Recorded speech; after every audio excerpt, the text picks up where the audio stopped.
প্রায় সময়ই যখন মায়েদের বাড়ি যাই আর ওখান থেকে যখন কোনো বাজারে বেরোই বা রাস্তায় বেরোই, সবসময় মনের মধ্যে একটা কথাই চলতো, যদি কখনো কোনো পুরনো বান্ধবীর সাথে দেখা হয়ে যায় ভীষণ মজা হবে।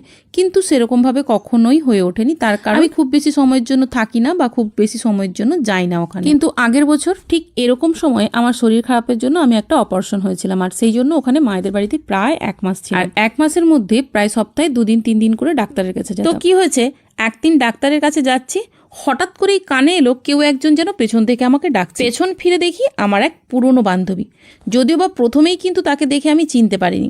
বেশ কিছুক্ষণ তাকিয়ে থাকার পর বললাম, কি রে কাকলি না? হ্যাঁ রে, কেমন আছিস তুই? ভালো আছি, তুই কেমন আছিস? আমিও খুব ভালো আছি বলে দুজনের কথা শুরু হলো। প্রায় 1-1.5 ঘন্টা দুজনে গল্প করেছি, সাথে খাওয়া দাওয়া করেছি, ফুচকা খেয়েছি, এগ রোল খেয়েছি। বাড়ি ফেরার সময় ওকে ফোন নাম্বারটা দিয়ে বলে এসেছিলাম, আমার সাথে তো কারো যোগাযোগ নেই, তুই অন্তত ফোন। ঘটনাটা আজ প্রায় 1 বছর হতে চললো, আজ পর্যন্ত সে ফোন করার আর সময় পেল।